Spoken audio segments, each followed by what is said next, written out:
ഒമ്പതാമത്തെ അടയാളം നാം ഏവരും ധാരാളമായി കേട്ടിട്ടുള്ള മറ്റൊരടയാളമാണ് ഖുറൂജു ദാബത്തുൽ അർദ്. ദാബത്തുൽ അർദ്, ഭൂമിയിൽ നിന്ന് ഒരു ജീവി പ്രത്യക്ഷപ്പെടും. ദാബത്ത് എന്ന് പറഞ്ഞാൽ സാധാരണ നിലക്കുള്ള ജീവജാലങ്ങൾക്കാണ് ദാബത്ത് എന്ന് പറയുക.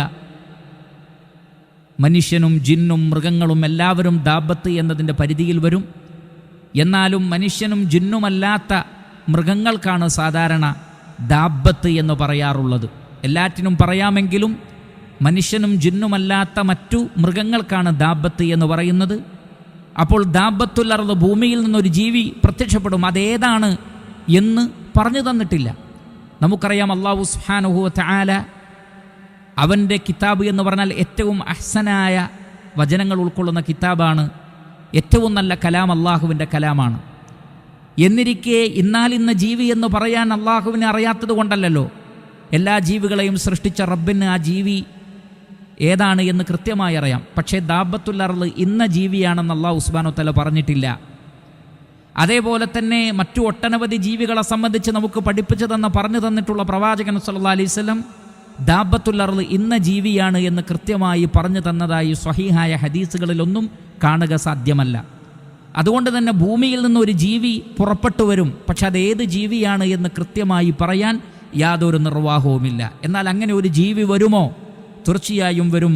പരിശുദ്ധ ഖുർആനിൽ തന്നെ അതിനുള്ള തെളിവ് നമുക്ക് കാണാൻ സാധിക്കുന്നതാണ്. സൂറത്തുൻ നംലിലെ 82-ാമത്തെ ആയത്തിൽ നാം കാണുന്നു, വഇദാ വഖഅൽ ഖൗലു അലൈഹിം, മനുഷ്യരുടെ മേൽ ഖൗല്, അള്ളാഹുവിൽ നിന്നുള്ള ഖൗല് സ്ഥിരപ്പെട്ട് കഴിഞ്ഞാൽ എന്ന് പറഞ്ഞാൽ മനുഷ്യരെല്ലാവരും സമ്പൂർണമായും അധപ്പതിക്കുകയും വിശ്വാസികളായ ആളുകൾ ഒന്നും ഇല്ലാതിരിക്കുകയും എല്ലാ അർത്ഥത്തിലും ജനങ്ങൾ വഴിപിഴച്ച കുത്തഴിഞ്ഞ ഒരു ജീവിതം നയിക്കുകയും യാതൊരു നിലക്കും ധാർമ്മികത എന്നത് ഭൂമുഖത്തെവിടെയും കാണപ്പെടാതിരിക്കുകയും ചെയ്യുന്ന വളരെ മോശമായ, ഭൂമി കണ്ടതിൽ വെച്ച് ഏറ്റവും മോശമായ ഒരു കാലഘട്ടം. ദജ്ജാൽ വരുമ്പോൾ പോലും അങ്ങനെയല്ല. വിശ്വാസികളിൽ നിന്ന് വലിയൊരു സംഘം ഇവിടെ ഉണ്ടാകും.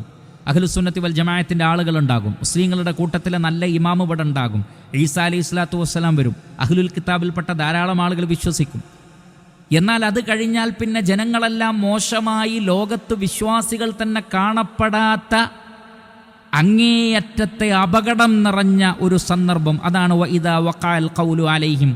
മനുഷ്യർക്കിടയിൽ അങ്ങനെ ഒരു ഖൗല് വന്നു കഴിഞ്ഞാൽ അതേ സന്ദർഭത്തിൽ വിശ്വാസികളായ, ഹൃദയത്തിൽ ഈമാൻ സൂക്ഷിക്കുന്ന വളരെ കുറഞ്ഞ ഒരു വിഭാഗം നേരത്തെ വിശ്വസിച്ച ആളുകളുണ്ടാകുമെന്ന് കഴിഞ്ഞ അടയാളം വിശദീകരിച്ചിടത്ത് നിന്ന് നമ്മൾ മനസ്സിലാക്കിയതാണ്. എന്താണ് പറഞ്ഞത്? സൂര്യൻ പടിഞ്ഞാറ് നിന്ന് ഉദിച്ചു കഴിഞ്ഞാൽ നേരത്തെ വിശ്വസിച്ചവരോ വിശ്വാസത്തിൽ നിന്ന് വല്ലതും കാത്തു സൂക്ഷിച്ചവരോ ആയ ആളുകൾക്ക് അവരുടെ ഈമാൻ ഉപകാരപ്പെടുന്നതാണ്. അപ്പോൾ വളരെ വളരെ വളരെ ചെറിയ ഒരു ന്യൂനപക്ഷം ആളുകൾ വിശ്വാസം സ്വീകരിച്ച, അതല്ലെങ്കിൽ ഒരു കടുകമണിയോളമെങ്കിലും വിശ്വാസം സ്വീകരിച്ച ആളുകൾ ഇവിടെ ഉണ്ടാകും. അതല്ലാത്ത മഹാഭൂരിപക്ഷവും മോശക്കാരാകുന്ന സന്ദർഭമാണ് വൈദാ വഖഅൽ ഖൗലു അലൈഹിം എന്നതുകൊണ്ട് ഉദ്ദേശിച്ചത്. ആ സന്ദർഭത്തിൽ അഖ്റജ്നാ ലഹും, നാം അവർക്കിടയിലേക്ക് പുറപ്പെടുവിച്ചു കൊണ്ടുവരും, ദാബത്തൻ മിനൽ അർദ്, ഭൂമിയിൽ നിന്ന് ഒരു ജീവിയെ. ഇവിടെ ഭൂമിയിൽ നിന്നാണ് എന്നാണ് പറഞ്ഞത്. ഏതാണ് സ്ഥലം എന്ന് കൃത്യമായി പറഞ്ഞിട്ടില്ല. ഹദീസുകളിൽ ചില പരാമർശങ്ങളുണ്ടെങ്കിലും അതെല്ലാം കുറ്റമറ്റതാണ് എന്ന് പറയാൻ സാധിക്കാത്തതുകൊണ്ടും നമ്മുടെ ഈ ദർസിൽ ഏറ്റവും കുറ്റമറ്റ ഹദീസുകൾ മാത്രമാണ് നാം കൈകാര്യം ചെയ്യാൻ ഉദ്ദേശിക്കുന്നത് എന്നതുകൊണ്ടും അതിനെക്കുറിച്ച് പരാമർശിക്കുന്നില്ല. കാരണം അത് മക്കയിൽ നിന്നാണ് എന്നും മസ്ജിദുൽ ഹറമിൽ നിന്നാണ് എന്നും അതേപോലെ തന്നെ മറ്റു ചില സ്ഥലങ്ങളിലാണ് എന്നെല്ലാമുള്ള അഭിപ്രായങ്ങളുണ്ട്. അവിടേക്കൊന്നും നാം പോകുന്നില്ല.